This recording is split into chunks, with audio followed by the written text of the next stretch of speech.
Hey guys, and welcome back to Hallway News. Well, the judge has decided not to jail the Samsung heir, Lee Jae-yong, but it actually may be a win-win situation.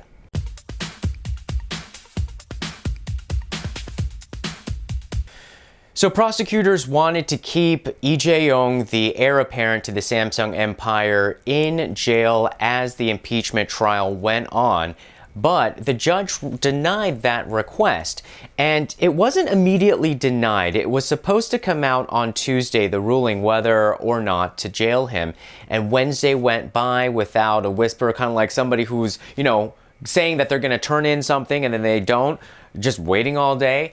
Well, it was kind of like that on Wednesday, and then on Thursday at 5 a.m. in the morning, they let him go back home and said there wasn't enough evidence to warrant his arrest and there wasn't enough necessity. Plutarch, stop.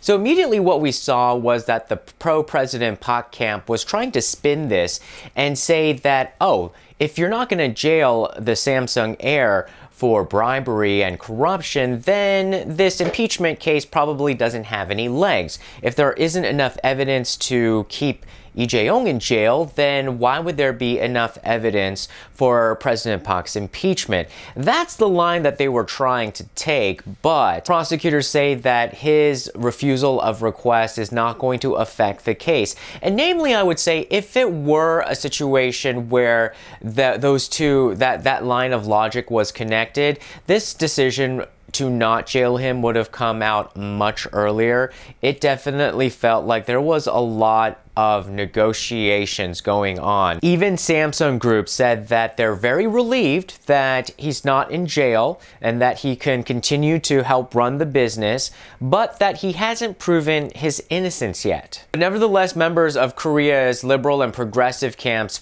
cried foul. They said that this is just more evidence that Lee Jae-yong is at the top of this corrupt power structure here in Korea. And even Mayor Park Won-soon said that it's flabbergasting. Here's where I think that this actually may be a good thing, because if you had Lee Jae-yong, basically the #1 VIP of Korea, locked in jail while this whole presidential impeachment is going on, it's going to be like the case of, is it done yet? Is it done yet? Are we there yet? Is it done yet? It's going to be a constant distraction and a constant thorn in all the sides of the judges of the Constitutional Court.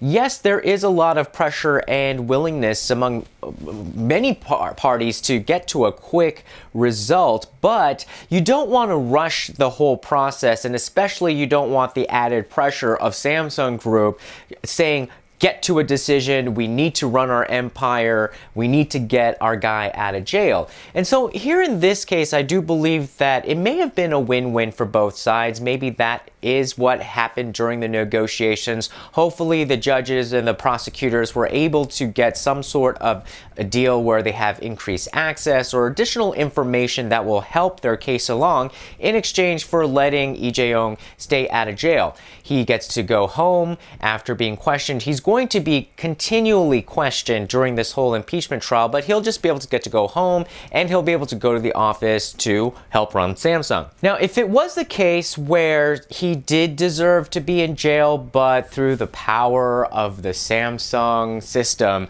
he was able to get out of this situation, I think he should definitely meet the nation in the middle. Of course, the concern is Samsung does not want to be seen as criminal. They don't want to be seen as using $40 million to bribe Soon-sil in order to get the president's influence to approve a merger that was important for their succession between father and son in terms of control over the Samsung Group. However, they can make very clear what happened during that process and stick to the line. They were saying that, well, we were just giving money because we were pressured by President Park, but we weren't expecting anything in return. And that may be enough in terms of building this case for the Constitutional Court to show that President Park was abusing her power to try to get donations out of Samsung. Samsung can still say, no, we weren't expecting anything in return. And in all likely when you just bring out your calculator. $40 million is a lot of money, and apparently it was even a lot of money for Samsung because I guess they had to embezzle some of the money in order to pay for this bribe. But in the big picture, $40 million as a donation to a foundation could arguably be like $40 for a normal person to donate to their charity of choice and not expect anything in return. So I would say basically, if I were Samsung and say like, hey, this is Samsung dollars, 40 million, that can go to a great cause. We've done it many times before where we poured millions of dollars into projects for corporate social responsibility, and we were just not expecting anything in return. If you just look at the logic chain, it doesn't look that way, but Samsung, if you want to take that line, you can pay the piper probably down somewhere else. Let's just say if you don't help this investigation, and if you have a role where you should help the investigation, that karma will come back, and it might come back as another exploding smartphone. You never know. You might as well just, clean up while you get the chance and do something that's right for the country. Okay, and speaking of jail, so Lee Jae-yong got out of this one. Well, the two former Blue House officials that are accused of being the operators and basically the right hand and the left hand of the government blacklist against artists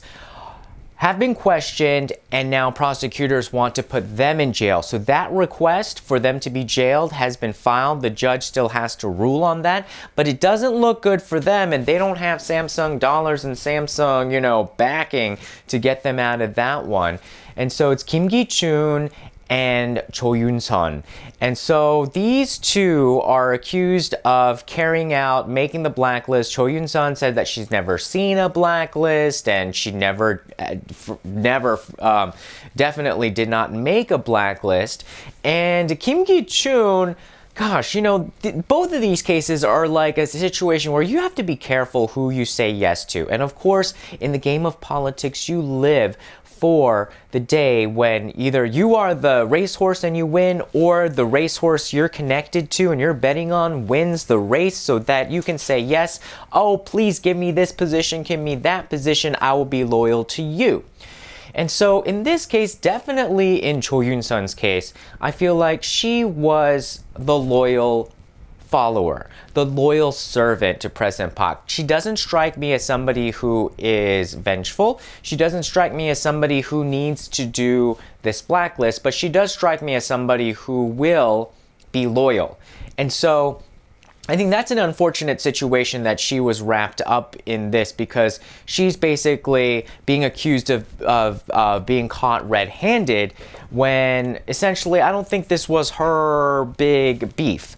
Ki-choon, on the other hand, geez, this guy, from what I remember, and I may be wrong, correct me if I'm wrong, but this guy was basically, he's on the much older side, and he should have been retired. He could have been in retirement, but President Park at that time had a lot of trouble assembling a really good star team, and so she had to kind of go looking around places, if you get my drift, and so she kind of pulled him out because he was, I believe, like a longtime advisor or whatnot. And so I kind of get the sense that he was a mentor that was pulled in to then be an employee because she had nobody else to turn to.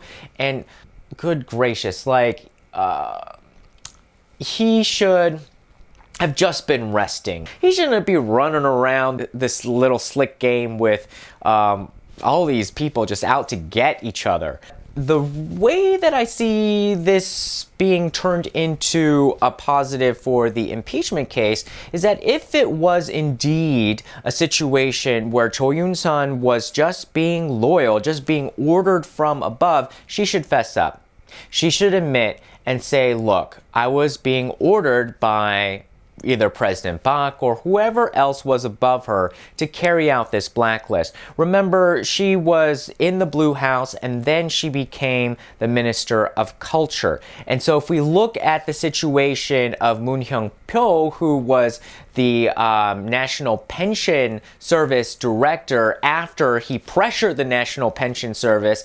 This may look like something in that playbook. If Choi Eun Sun, when she was in the Blue House, made the blacklist on behalf of the president, well, she should be sent to the Ministry of Culture in order to carry it out or cover their tracks if they seem like they're gonna get in trouble. That's a logical game, and it's a game that's definitely been played many times before. And so I think that she should, at this point, you know, it looks like the coalition is cracking around President Park. People are just trying to save their own butts. She needs to, I believe, start thinking about herself. When we saw her go in on that day, I guess you could say, like, you know, pictures do say a lot.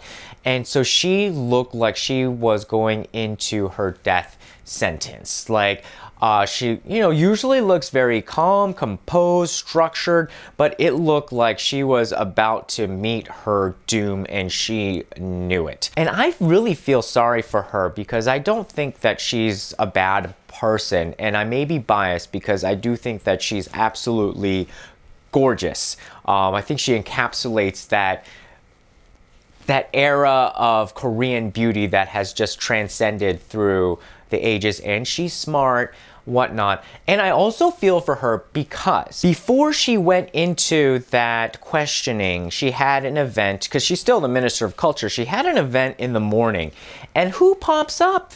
Her rival. Her rival shows up there. Now, I don't know if she was invited or if it was something that she was supposed to be in, but this girl did a whole mean girl move and showed the entire world through this photo op that she was gloating in Cho Yoon-sun's fall from grace. Now, if I don't know, she looks like a photo op crasher to me, but it's very clear was that she was basically hitting a girl while she was down with a smile. So have you ever, I can't stand people like that. They're basically, oh, how bad. You must feel so bad that this has happened to you. Oh, you don't deserve this. When you really know what they're doing is gloating in it. And so there's not much that, you know, we don't really have to spend that much time on her because, you know, just desserts will get just desserts. Oh, and Rain and Kim Tae-hee tied the knot. 2 top stars, but I don't know.